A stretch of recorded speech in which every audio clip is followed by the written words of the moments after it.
This channel does not promote any violent, harmful, or illegal activities. All content provided by this channel is meant for an educational purpose only. Brought to you by V-Guard, co-powered by Sensodyne ও ভিমল বলো কথা কেশরী। অন্যদিকে আজ সব নজর supreme কোর্টে থাকবেই, তার কারণ হাইকোর্টের চাকরি বাতিলের নির্দেশকে চ্যালেঞ্জ করে শীর্ষ আদালতে যায় রাজ্য, এসএসসি এবং মধ্যশিক্ষা পর্ষদ। সেই আবেদনের আজ শুনানি রয়েছে। গত সোমবার আপনাদের নিশ্চয়ই মনে আছে 2016 এসএসসির পুরো প্যানেল বাতিলের নির্দেশ দেয় কলকাতা হাইকোর্ট। চাকরিহারা প্রায় 26,000 শিক্ষক এবং শিক্ষাকর্মী এই রায়কে চ্যালেঞ্জ করে সুপ্রিম কোর্টের দ্বারস্থ হয় রাজ্য সরকার, স্কুল সার্ভিস কমিশন এবং মধ্যশিক্ষা পর্ষদ। মামলায় যুক্ত হতে চায় এবিটিএ, এসটিইএ এবং চাকরিহারা যোগ্যরাও। আমার সহকর্মী সুমন মহাপাত্র এই মুহূর্তে রয়েছেন আমার সঙ্গে সরাসরি। সুমন, জানতে চাইবো আজকে এখনো পর্যন্ত যেটা শোনা যাচ্ছে বেলা 12টায় শুনানি এই সুপ্রিম প্রধান বিচারপতি চন্দ্রচূড়ের ডিভিশন বেঞ্চে। এক্ষেত্রে আজকে কোন কোন সম্ভাবনা, কোন কোন পদ্ধতিগত অবলম্বন এখনো পর্যন্ত আন্দাজ করা যাচ্ছে, এখনো পর্যন্ত জানা যাচ্ছে?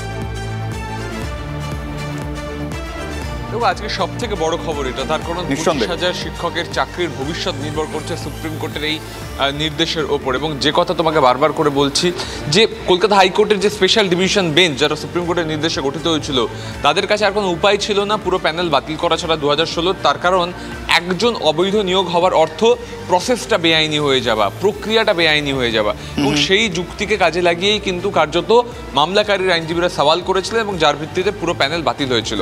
আজকে সুপ্রিম কোর্টে এসএসসি সওয়াল করবে যোগ্যদের জন্য। তারা বলবে যে সিবিআইর হেফাজতে থাকা ওএমআর সিটের উপর ভিত্তি করে যখন 5,000 বেশি জনের বেতন ফেরত দেওয়ার কথা হাইকোর্ট বলছে, তখন কেন সেই ওএমআর উপর বেস করেই বাকিদের যোগ্য হিসেবে চিহ্নিত করে তাদের চাকরিতে বহাল রাখা হচ্ছে না?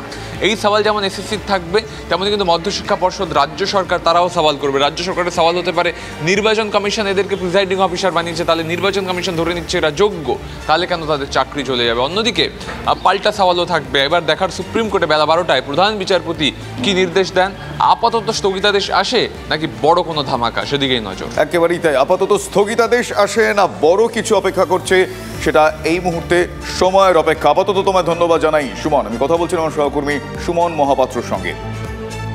রাজ্য সরকার যদি যোগ্যদের হয়ে সওয়াল করতেন তাহলে পরিস্থিতি তৈরি হতো না। দুর্ভাগ্যজনক হলেও সত্য, রাজ্য সরকার কখনোই যোগ্যদের সঙ্গে ছিলেন না। রেদার তারা বলতে চেয়েছিলেন আমরা যোগ্যদের সঙ্গে সঙ্গে অযোগ্যদের সঙ্গেও আছি।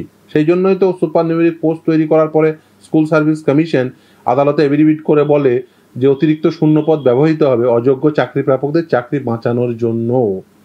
সেই জন্য তো রাজ্যের মাননীয় মুখ্যমন্ত্রী তিনি বলেন যে একজনেরও চাকরি যাবে না। কেন সাদা খাতা মাস্টারের কেন চাকরি থাকবে? আমরা সবসময় বলি নিয়ম মেনে নিয়োগ প্রক্রিয়া হোক। আমাদের খুব পরিষ্কার কথা যে এই যে নিয়োগের যে আইন, সেই সমস্ত আইন মেনে যদি নিয়োগ হতো কিছুই হতো না। একেবারে ফিরদৌস শামীম তিনি কি বলছেন আমরা শোনালাম রনিপা। কিন্তু এক্ষেত্রে রাজ্যের দ্বিতীয় দফা নির্বাচনে চাকরিহারা অনেকেই নির্বাচনের ডিউটি করেছেন। শিক্ষামন্ত্রী ব্রাত্য বসুর যুক্তি কি? তিনি বলছেন নির্বাচন কমিশন হয়তো এটাই বলতে চায় যে তারা শিক্ষক। কি বলছেন শিক্ষামন্ত্রী একবার শোনাবো আপনাদের। দেখুন, মানে এই মুহূর্তে তো ব্যাপারটা সুপ্রিম কোর্টে চ্যালেঞ্জ করা হয়েছে এবং আমরা মুখ্যমন্ত্রী জানিয়ে দিয়েছেন, আমরাও জানিয়ে দিয়েছি, যে আমার নেতা অভিষেক বন্দ্যোপাধ্যায় জানিয়েছেন আমরা এই বঞ্চিত চাকরিহারা যোগ্য শিক্ষকদের পাশে আছি। হ্যাঁ, তো সেখানে আপনি যদি তাকে ভোটের ডিউটি, আমি জানি না ভোটের ডিউটি কি অর্থে তাকে ডাকা নির্বাচন কমিশন ডেকেছে, নির্বাচন কমিশন এটাই হয়তো বলতে চায় যে এরা শিক্ষক। এই নিয়ে দিলীপ ঘোষ কি বলেছেন একবার শোনাবো আপনাদের। টিএমসি চুরি করে, ফেঁসে যায়, আবার সুপ্রিম কোর্টে যায়, আবার কানমোলা খায়, বাড়ি চলে আসে। আমাদের আস্থা আছে কোর্টের উপরে, দেখা যাক কোর্ট কি বলে, সে অনুযায়ী হবে।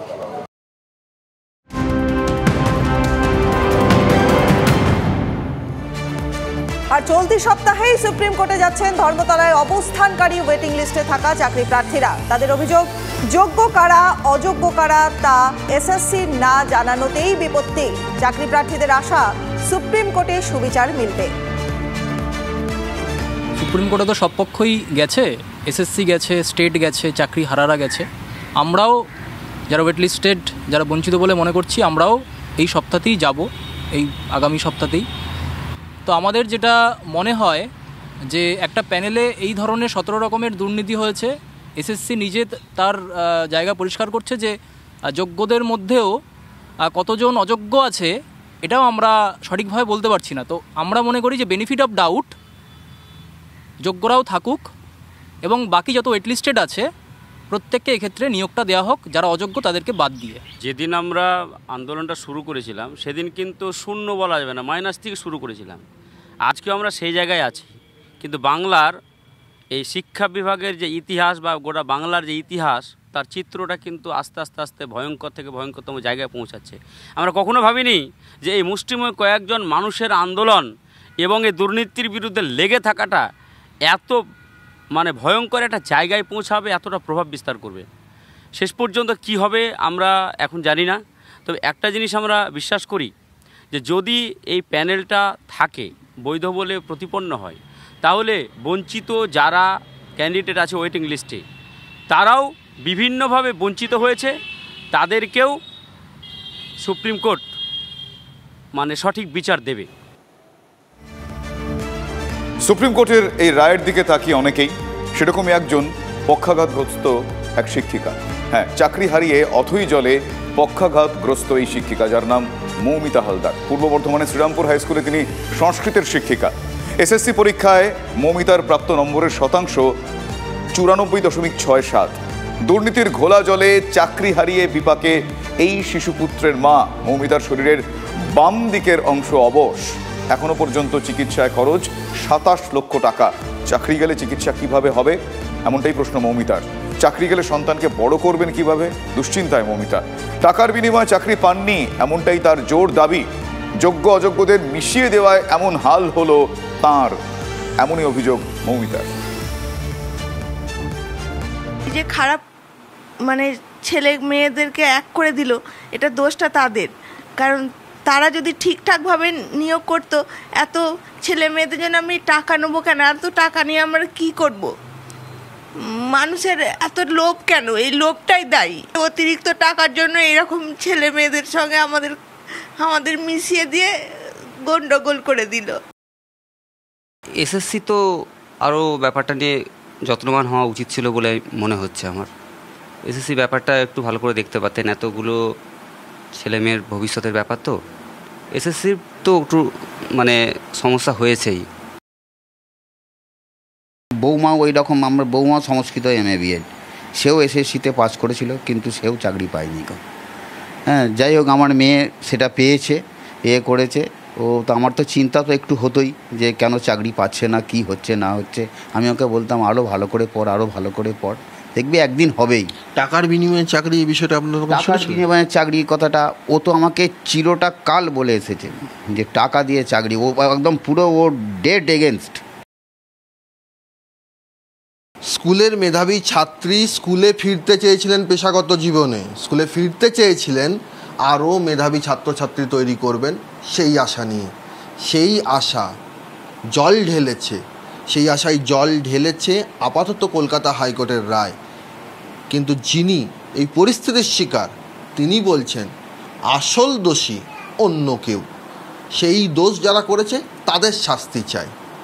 এবং সর্বোপরি মৌমিতা হালদারের আর্জি যে তার পরিবারের যাতে ভেসে না যায় তার পরিবার, সেই জন্য তার চাকরির বিষয়টিও মানবিক দিক থেকে খতিয়ে দেখা হোক।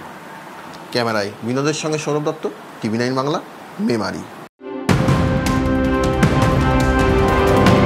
আর এই মুহূর্তের বড় খবর, ছত্তিশগড় থেকে গ্রেপ্তার অভিনেতা সাহিল খান।